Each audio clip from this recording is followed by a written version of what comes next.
ایسے ہی سبق آموز واقعات کو اور سننے کے لیے چینل مورل سٹوریز کو سبسکرائب کریں، لائک کریں اور زیادہ سے زیادہ شیئر کریں۔ السلام علیکم ناظرین، لیجیے پیش ہے تعلیم کی افادت سے جڑا ایک سبق آموز واقعہ۔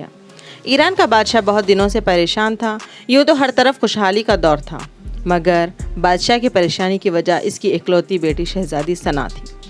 ہر باپ کی طرح بادشاہ بھی اپنی بیٹی کی شادی کر کے اپنے فرض سے دوش ہونا چاہتا تھا، لیکن شہزادی ثنا نے بھی عجیب اعلان کر رکھا تھا کہ جو شخص اس کے سوالوں کا درست جواب دے گا وہ اس سے شادی کرے گی۔ آس پاس کے ریاستوں کے کئی شہزادے آئے مگر ناکام لوٹ گئے۔ اس ملک میں ایک جوان طالب علم بھی رہتا تھا، اس کا نام اعظم تھا۔ اس نے اپنے والد سے کہا کہ وہ بھی اپنی قسمت آزمانا چاہتا ہے۔ اعظم کے والد استاد تھے اور کئی برسوں سے لوگوں میں علم کی روشنی بانٹ رہے تھے۔ ملک فارس کا وزیر اعظم، بڑے بڑے درباری اور شہر کا قاضی بھی ان کا شاگرد تھا۔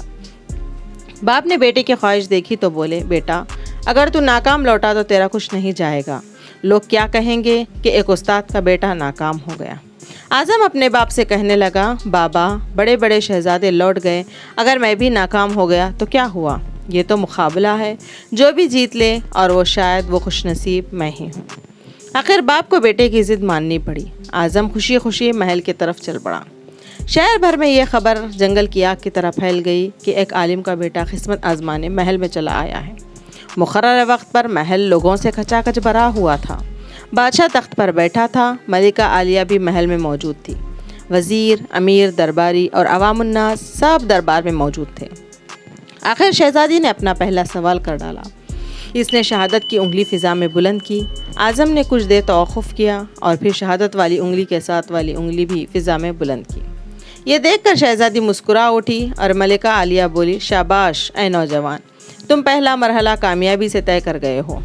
دوسرے سوال کے لیے شہزادی کرسی سے اٹھی اور ہاتھ میں تلوار لے کر ہوا میں چلانے لگی۔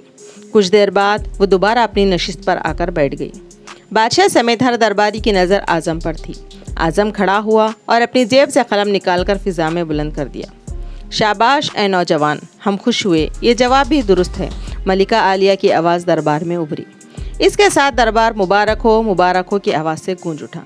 دو سوالات کیا تھے، ان کے جوابات کیا تھے؟ اب ہر شخص اس پر غور کر رہا تھا کہ شہزادی نے کیا پوچھا اور اعظم نے کیا جواب دیا۔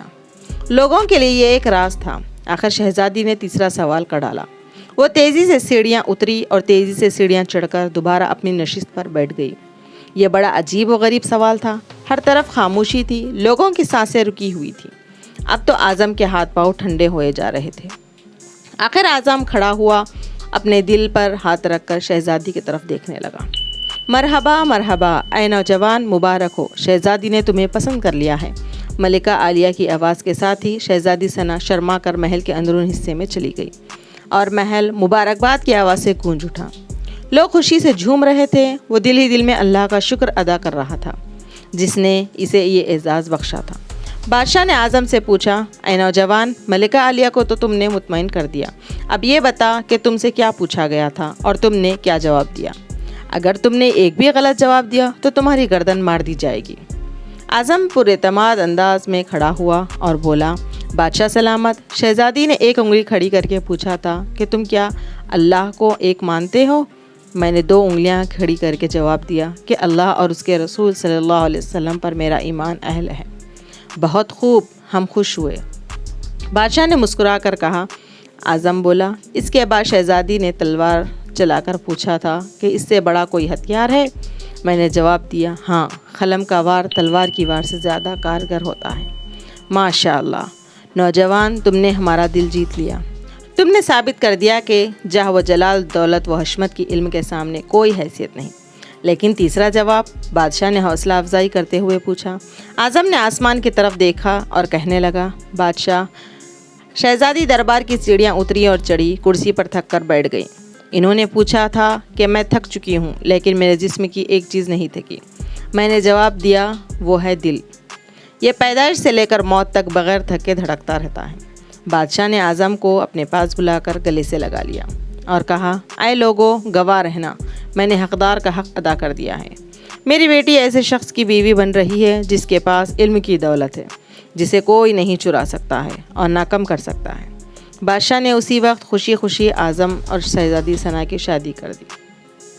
تو ناظرین، اس واقعے سے ہمیں یہ درس ملتا ہے کہ علم کی ہماری زندگی میں کیا اہمیت ہے۔